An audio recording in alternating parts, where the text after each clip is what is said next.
Tara nga't samahan niyo ako mamili ng mga school supplies ng mga anak ko sa mall. A day in my life for today is video.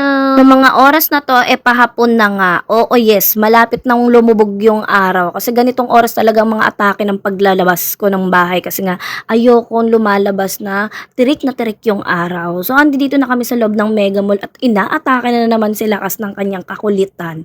Yes, 3 kids po yung bit-bit ko. Ewan na lang mamaya kung hindi manakit yung boses ko, pati yung aking lalamunan, yung ganito siguro yung mga bata, kapag hindi sila nakakalabas ng bahay, lumalabas yung kakulitan nila sa ibang lugar. So, ayan, andito na kami sa loob ng mall. At dahil nga food is left tayo, kakain muna tayo para dire-diretso yung ating pamimili at walang kahasel-hasel at magsasabing mama, mami, At dahil nga kakarating lang namin sa SM store, hindi po pwedeng walang amin talaga tong alaga ko, etong bebe love ko. Kasi nga, kapag hindi mo binilhan to at nagutom to, sinasabi ko sa inyo, pagwawalaan kayo kapag wala ako naibigay. At andito na nga kami, namimili na ako ng bibilhin kong sapatos. Meron akong nakita dyan, ayan, ang mura lang talaga. As in, naka 50% kasi nung mga araw na yan, yung mga sapatos. Nag-work of 2,000 yan, pero mabibili mo na lang siya ng mura kasi nga naka 50% off pa yan kapag may SMAC card ka, maliles pa yan. So, ayan, naka 800 plus na lang yan. Kaya napamura talaga yung bili ko dyan. Kaya naisipan ko talaga sa mall na lang akong bibili. Kasi nung that time na pumunta ako nag-Divisoria, nag-check ako doon ng mga sapatos. Medyo pricey din yung mga sapatos doon. Nag-range ng 500 plus. Tapos ang ending, hindi ko masasabi kung matibay ba siya or hindi. Kasi kadalasan talaga nasisira sa mga sapatos is yung swelas talaga. Kung hindi napuputol, nabubutas, ganon. At ayan na nga, nandito kami sa time zone. Piling ko yung mga tatay yung nag-enjoy, hindi yung mga anak. Oo, tignan nyo naman, enjoy na enjoy pa yung tatay kaysa anak na maglalaro ng tubig. Pero alam nyo ba guys, kapag yung mga anak natin na nakikita natin nag-i-enjoy, pati yung parent talaga, hindi natin naiiwasan yan. Pati tayo nag-i-enjoy din sa nilalaro ng anak natin. Actually, kasama namin yung daddy ni si daddy, kasama namin dyan. Kasi ito lang yung mga araw na banding namin, every Sunday. Kasi ito lang yung araw talaga na may may time siya para sa amin. Gawa nga na busy talaga to sa work niya at minsan talaga pumapasok to ng linggo. So that time niya, dahil sale yung Mega Mall, nag-absent yan. At dahil na nga Mother's Day din yan, yun din yung rason kung bakit din yan nag-absent. Kaya nga sabi ko sa kanya, wag masyadong work hard. Nako, Diyos mio.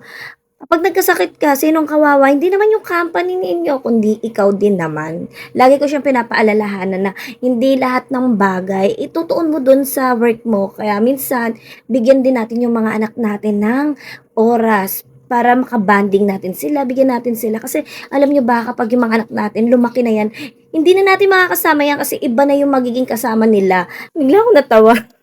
Makakasama? Ano, mag-aasawa na ba yan? Ang bilis naman ng pangyayari. Char. Fast forward na nga tayo dito at bumalik nga kami sa Mega Mall kasi nga yung nabili kong pantalon masikip kay Jam. So papapalitan ko siya ng size. Yung nabili ko kasing size 3XL. Hindi ko napansin na hindi pala talaga sa kanya kasya. 3XL na yon, Diyos ko. So pinapalitan ko ng 4XL. So makto na sa kanya.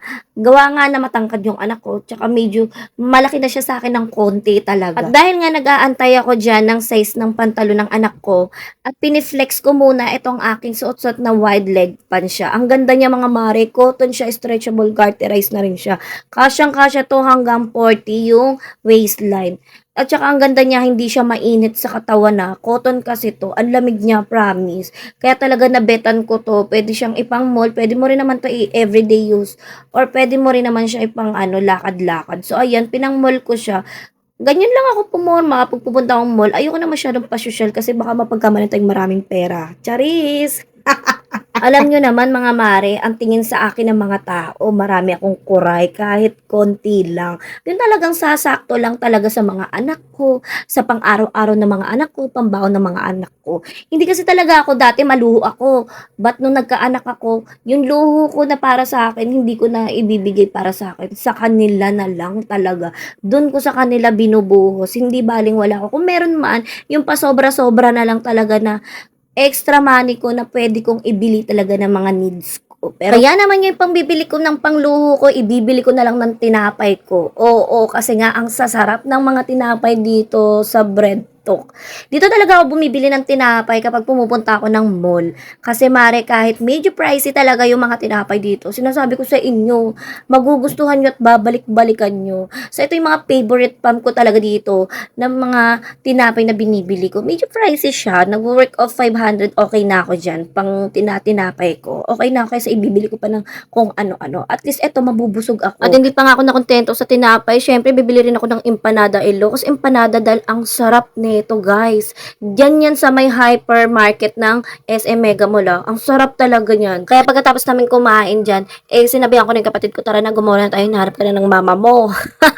Paano kasi mga mare, hindi pa umiinit yung paa namin. Hinahanap na siya ng mama ko kasi nga, yung mga anak niya, iniwan niya lang dun sa bahay. Kaya, hindi talaga rin kami po pwedeng magtagal dyan. Pero every time talaga umalis kami, pansin ko talaga si mama, lagi kaming tinatawagan, pinauuwi agad kami. Ganun. Kaya hanggang dito na lang ang aking mini vlog kasi nga hinaharap na kami ng nanay namin. Bye-bye and thank you for watching. Babush!